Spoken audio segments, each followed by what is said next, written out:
Docteur Pierre Balaguer-Côte, bonjour. Bonjour. Quel est votre regard sur l'approche du président français qui a évoqué hier le problème du règlement des contentieux historiques en rapport avec le massacre commis par les colons français durant la période coloniale? Bon, je crois que, quel que soit le cas, on a évolué par rapport à la décennie passée. Parce qu'il y a déjà le président François Hollande qui a reconnu ces atrocités. Hier, il a proposé la mise en place d'une commission d'historiens. Alors, je crois que on peut tout simplement dire que c'est une bonne chose, c'est une étape en avant, on a avancé d'une étape, parce qu'un pays ne peut pas évoluer sans son passé. Tous ces pays européens, ils ont toujours avec eux leur passé. Donc, il n'y a pas le Cameroun sans ce qui s'est passé entre 1948 et 1960. D'ailleurs, si nous sommes comme nous sommes là, c'est grâce à l'UPC. Donc, il y avait la réunification, il y avait l'indépendance. Les Camerounais ont été frustrés, froissés, du fait que pour les gens qui demandent simplement leur liberté et leur dignité, ils sont amenés à être assassinés. Malheureusement, ces assassinats ont continué bien après l'indépendance. Et donc, d'autres ont raison de dire qu'il y avait déjà les troubles pour la lutte pour l'indépendance, mais aussi après l'indépendance, ça a continué. Ça veut dire qu'on voulait carrément tuer une idée. L'idée, c'était l'idée du nationalisme. Et ces atrocités sont réelles. Réelles parce que celui que vous interviewez est né dans un camp de concentration, dans son village.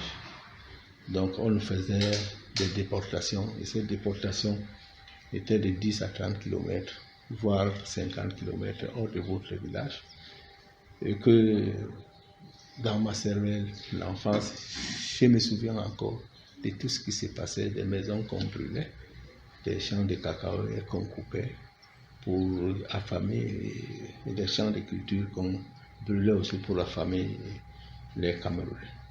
Maintenant que le président Emmanuel Macron accepte de manière opérationnelle, donc on n'est plus dans tout simplement la théorie, mais il dit qu'on doit mettre en place une commission d'historiens.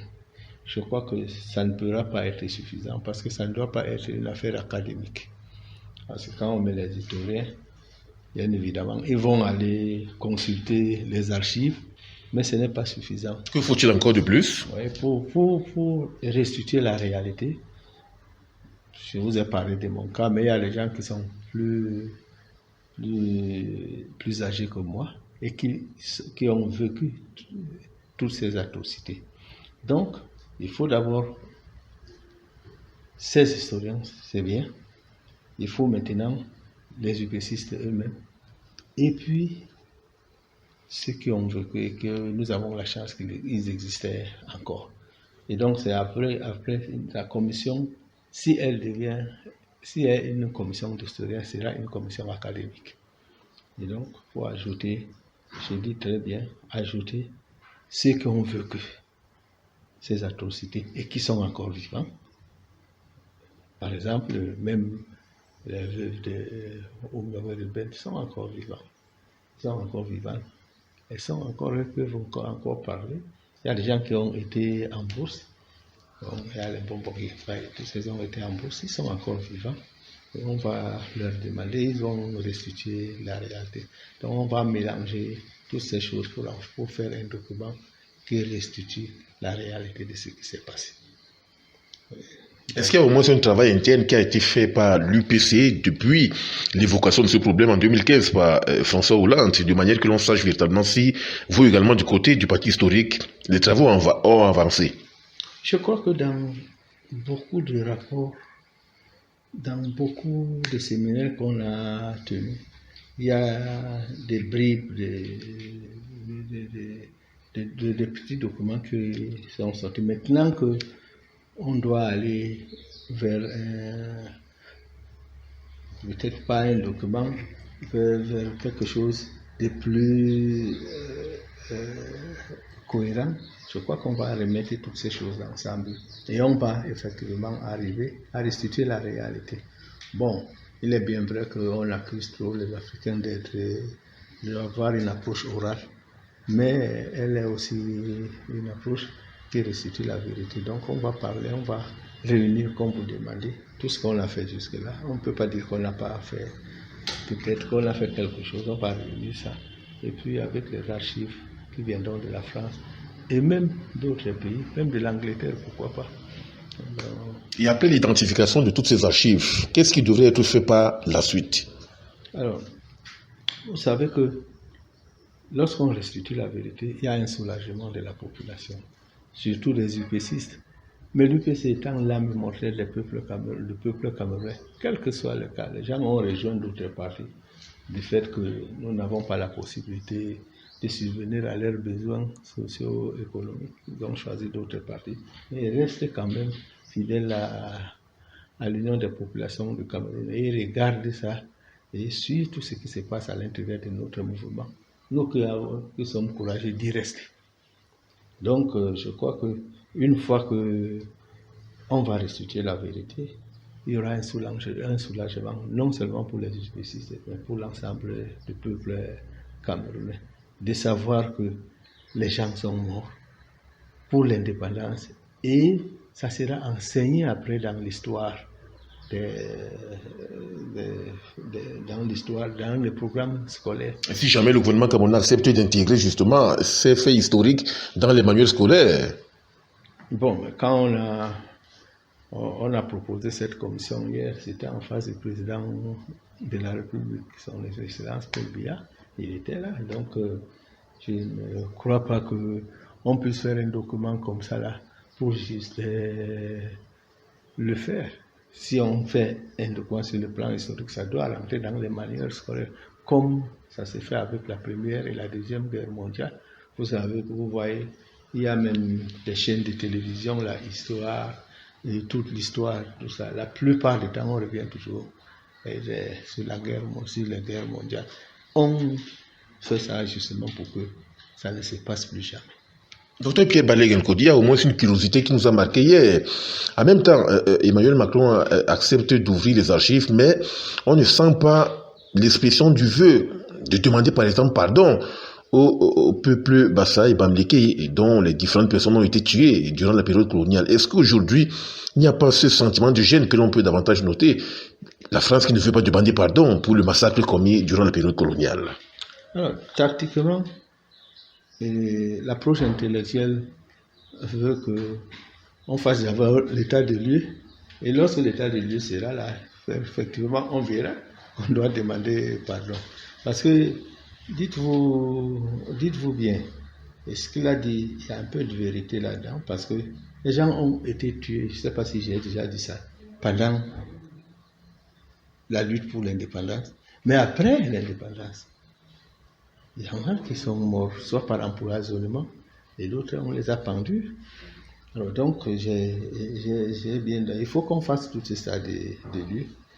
Et puis, c'est après ça qu'il y aura un pardon. Si on a dit 24 mois, je n'étais pas au courant de ça, mais si on a dit que 24 mois, c'est pas très loin. Donc, on s'est dit que dans 24 mois, on aura les documents.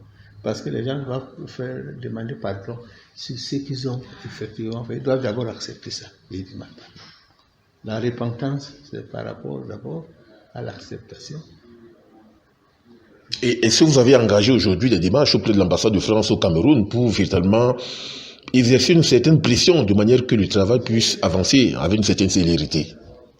Donc, je crois que c'est évident, on va faire ça. Quand vous venez là, vous nous avez trouvé en train de travailler sur une démarche pareille. Mais ça, c'est bien de venir, je peux vous féliciter de venir voir les responsables de l'UPC, parce que cette histoire concerne d'abord, en premier lieu, tous les Camerounais, mais plus spécifiquement les UPCistes. Donc je crois que... Est-ce que tous les UPCistes vont en rang serré, de manière que ce travail puisse être fait de manière approfondie? Parce qu'on sait généralement qu'il y a quelques fauteurs de troubles qui sont infiltrés de manière à créer justement ce désordre-là, de manière à ralentir le travail. Vous vous souvenez bien qu'il y a certains acteurs qui sont généralement instrumentalisés par le gouvernement camerounais et qui savent du travail qui devrait être accompli. Justement, l'un des problèmes, c'est cette volonté de tuer l'idée nationaliste au Cameroun. C'est cette volonté. Je crois que tous ces problèmes vont se régler à la fois, parce que l'UPC n'était pas un creuset à problème. Oumyobé lui-même était un peu, disons que c'est quelqu'un de pacifique, on peut le dire. C'était pas un monsieur agité, outre mesure. Bon, il y a des gens qui, vous avez bien dit de dire qu'ils amènent les désordres et les troubles au sein du parti. Mais voilà, maintenant qu'on est interpellé, c'est une intervention de plus pour qu'on soit en rang soudé, pour que tout au moins on travaille ensemble pour restituer la réalité de notre pays. Et ça ne pouvait pas être moins que ça, parce qu'on ne peut pas, je le répète, continuer dans un pays sans son histoire. Donc on fera tout pour qu'on parle de la même voix. Dans tous les cas, même en traitant les désordres, personne n'ira donner une date qu'on a tuée ou telle date. L'autre vient dire que ce n'est pas cette date, c'est le 14 septembre. Donc on est obligé maintenant de nous réunir autour de l'histoire qui nous est commune et qu'on ne peut pas changer. Vous avez évoqué tout à l'heure le cas de Madame Euf Oumyobé qui existe. Est-ce que vous avez également engagé des démarches auprès des familles Moumié, Ouandjé, Abel Kingé, Oussendi Afana, entre autres, pour véritablement susciter cette mobilisation collective auprès de ces différentes familles de martyrs? Dans mon militantisme, j'ai eu, il y a quelques années, la famille Oumyobé, très récemment, j'ai causé avec Martha, qui est aussi déjà vieille. Mais pour les autres, dans mon militantisme de jeunesse, j'ai eu à causer avec ces familles. Bon, sauf que actuellement, d'autres sont de regretter mémoire. Mais vous faites bien de le dire, il faut qu'on se rapproche d'eux.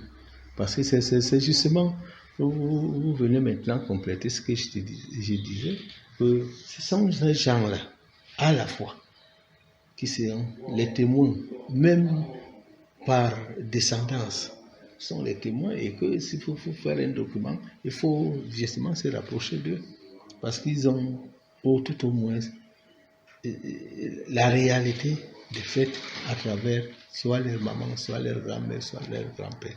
Donc, tant qu'ils sont en vie, on va se rapprocher d'eux.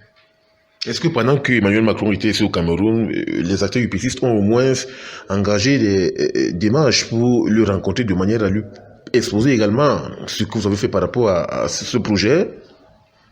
Non, je crois que ce qui intéresse, pour cette visite, on ne peut pas dire qu'on a été surpris, mais c'est que on savait que la visite d'Emmanuel Macron au Cameroun a d'autres enjeux. Bon, mais tel que c'est parti, on ne peut pas mettre le problème de contentieux historique à côté.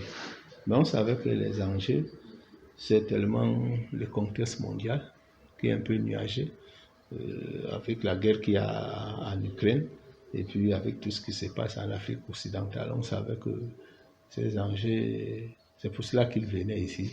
Et les gens qui sont à même de donner ces réponses, c'est les gens qui gèrent le pays. Donc maintenant, les petites démarches auprès de la France pour le rencontrer, bon, c'était justement pour parler de ces problèmes. Mais nous savions que au départ, c'était d'abord ce que je viens de dire. Mais comme l'histoire est ce qu'elle est, on se rend bien compte que on ne peut pas avancer sans régler le problème du passé. Ça nous donne une leçon à nous tous, les Camerounais et les Français, les deux présidents d'ailleurs, et voir que c'est une leçon à nous tous, parce qu'on ne sort pas du ciel, mais on sort d'ici, on voit, on a cheminé comme on a cheminé. Donc, on a dû faire des démarches, on va encore continuer dans ce sens. Et après, dans cette phase d'identification des archives qui devrait être normalement faite, est-ce que vous optez pour la réconciliation entre la France et le Cameroun? Bon, écoutez, la réconciliation, c'est une démarche obligatoire.